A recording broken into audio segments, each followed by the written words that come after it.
नमस्कार. आज आपण एक माशाची रेसिपी बघूया. आपण बरेचसे अजूनपर्यंत माशाचे प्रकार केलेत, नॉनव्हेजचे प्रकार केलेत. आज मला एक सहज कल्पना आली की मासे म्हटलं की कोळी आणि आगरी लोक आपल्याला आठवतात. तर आज आपण एक आगरी पद्धतीची रेसिपी बघणार आहोत. बोंबीलचं कालवण कसं बनवायचं आगरी पद्धतीने आणि ते पण कसं झटपट बनवायचं ते आज आपण पाहणार आहोत. तर चला आपण बघूया आगरी पद्धतीचं बोंबीलचं कालवण. तर यासाठी मी 5 ते 6 बोंबील घेतलेत. चांगले साफ करून त्याला एकाचे 2 तुकडे असे करून घेतलेत. आता आपण ग्रेव्ही बनवणार आहोत. त्यासाठी एक मिक्सर जारमध्ये मी कोथिंबीर घेतली अर्धा कप. त्यानंतर 2 हिरव्या मिरच्या डार्क कलरच्या ज्या तिखट असतात त्या घेतल्यात. जास्त तिखट असतात म्हणून 2च घेतल्या.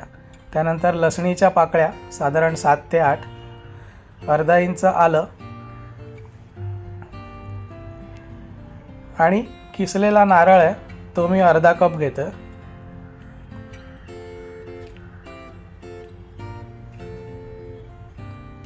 हे सगळं मिक्सरमध्ये आपण वाटून घेणार आहोत. पाणी पण अगदी थोडंसंच घालायचं. मी अर्धा वाटी पाणी घेतलंय.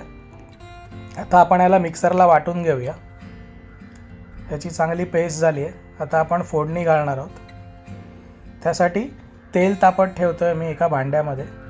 साधारण 2 चमचे तेल घेतलंय.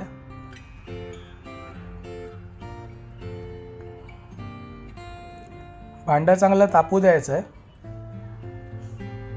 आणि तेल चांगलं गरम झालं की आपण फोडणी घालणार आहोत.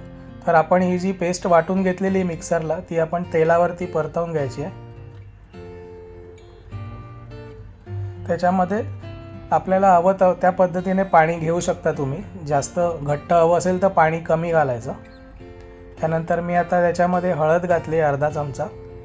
त्यानंतर लाल तिखट घातलं आहे. आगरी मसाला किंवा लाल तिखट तुम्ही काही वापरू शकता. चवीनुसार मीठ घातलं आहे.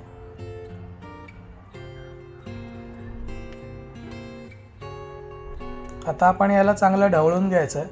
मसाला चांगला मिक्स झाला पाहिजे त्या ग्रेव्हीमध्ये. त्यानंतर थोडीशी उकळ आल्यानंतर मी त्यात चिमूटभर साखर घातली आहे आणि 2 कोकम घातलेत आणि मेक शुअर करायचं की चांगली आमटीला उकळ आली आहे.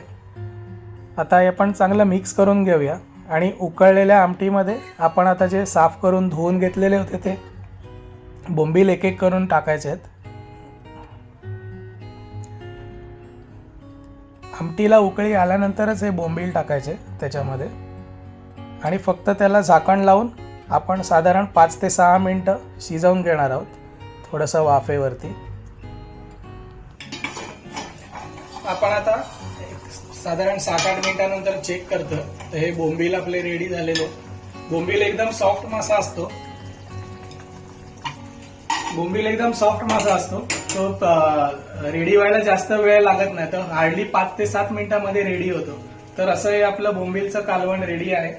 तुम्ही रेसिपी आवडली असेल तर एकदा बनवून बघा आणि कशी वाटली ते मला कमेंटमध्ये नक्की कळवा. थँक्यू.